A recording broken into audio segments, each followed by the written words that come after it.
Today here with me in the European Parliament in Brussels is Guerreiro. Thank you so much for your presence. Thank you very much.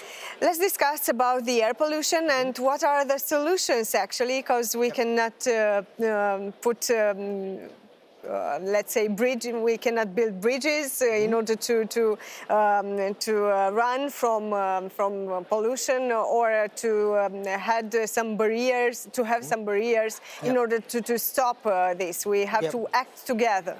Yes, it's a fact. So we have to act together, and I think this shows us the air pollution that affects 97% of the population of the EU, largely because the air pollution is one of the massive syndromes of this industrialized society, and so it's estimated that 370,000 people die prematurely due to air pollution, and so this shows us that our economic model is a failed one. And so obviously, as you said, we have to build bridges and we have to set some barriers and some objectives to reduce this pollution. And so we are having a discussion regarding the renegotiations of the air directives. And so the member states can have clear objectives on reducing pollution, having more control points to analyze the pollution, the air pollution, but obviously having a support so the cities can decarbonize. And this is also correlated to the decarbonization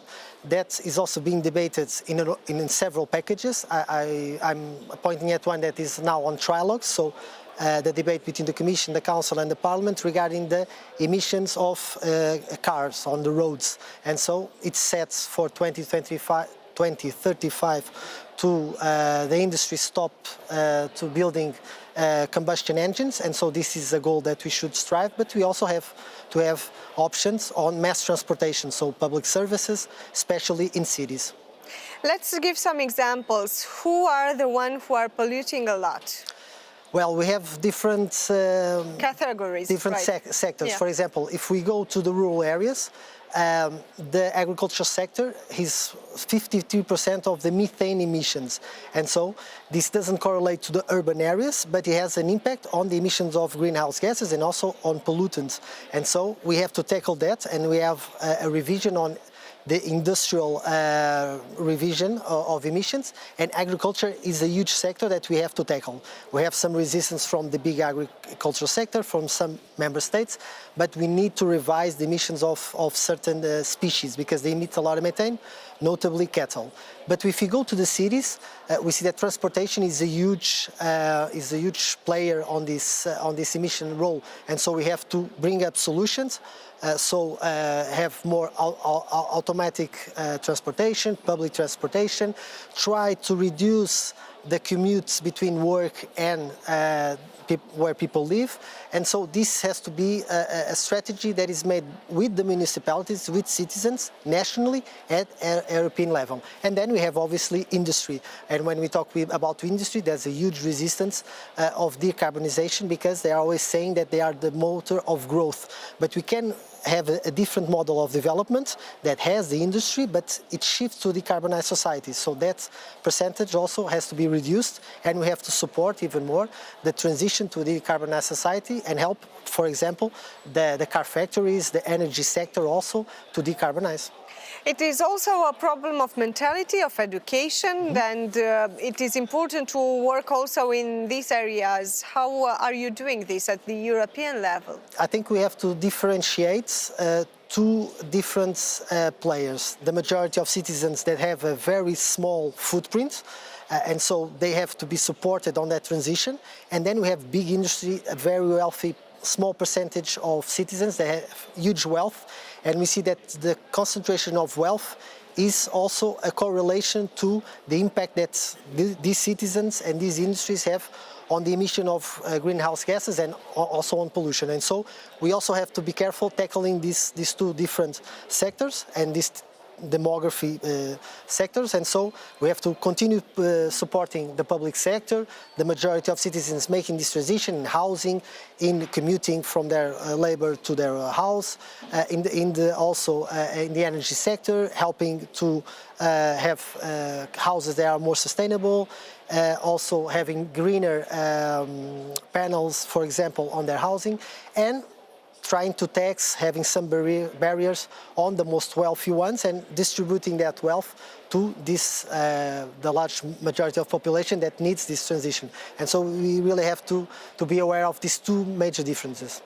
What is the situation of your country, of Portugal? Yeah, my country is battling with the energy transition because, for example, in housing, we have a huge problem of rents that are skyrocketing, and the majority of citizens cannot afford good houses, and the ones that they have huge problems of moisture, of not being airtight, and expending a lot of energy trying to heat the homes. And so we have to continue to support public housing, the cities that have more needs to be with good housing, and also on transport. We see a lot that the transport is also a huge factor of pollution, and so we have to construct cities that are more friendly to commuting between work, leisure, and also housing. And also that has to be an effort not only by Europeans, but also by the national state and the local municipalities. You've mentioned in the beginning of our discussion the impact on our health. And it is important to understand what is the impact of pollution on our lives, and how actually from the European data that I've seen, the pollution is cutting years from our lives.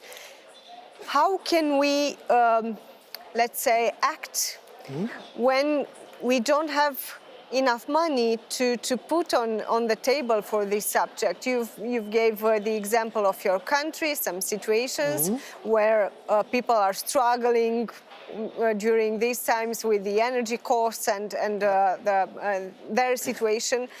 We have similar situations in Romania. So how can we do this actually in real life, not theoretically? I think it's to talk about real stuff. So when we look at the data on health, if we internalize the health issues that are correlated to problems that we derive from air pollution, we see that it has a huge footprint on our health systems. And so if we internalize those costs, if we go also to the agricultural sector and we internalize the cost of soil erosion, the pollution on air, on emissions due to methane, we understand that the model of development that we have, it's unrealistic. And so if you look at the real data and we incorporate those variables, we see that probably we shouldn't be financing certain types of agriculture, certain types of industry, certain types of housing, certain types of concentrated industrial projects, and we be more decentralizing the production of energy, for example, helping poorer families having jobs near the facilities that they work in, creating the environment that benefits all. And if we internalize all those variables, we see that it's cheaper to invest than trying to just throw money at a problem and not changing the root structure of the problem. The European Union is actually the first one who is trying to solve this problem of air pollution. What about the rest of the planet? Yeah.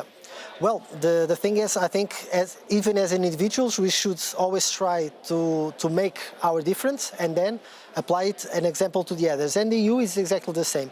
If we do our homework and we settle this decarbonized plan and we put it in action, then our leaders, our partners in the world will also try to, and will be, if they want also to make commerce with us and have good relations, they will also have to step up. And then we have international commitments, for example, the Paris Agreement that says that we should decrease the emissions of greenhouse gases, and this is all interrelated. If we don't play as an EU leader and a leader in the global governments, well, I find it very difficult for other geopolitical blocs to do it. And so I think we should be striving to do more and better so we can be example to other countries and blocs. Many persons are watching you right now from Romania. What's your message for them on this subject? Well, I think it's very important for us to analyze that this is a multi-scale problem. So it's not just European Union that sets the standards and then the rest goes. It's a multi-level, so all the municipalities, citizens, NGOs, industry, at national level, European level have to work together so we can set an example. And the examples are there, the science is there, and so we just have to have the political courage to say that what we have made, it's wrong, and then we have to shift to a decarbonized society. We'll have huge benefits doing that. Thank you so much for being with us today.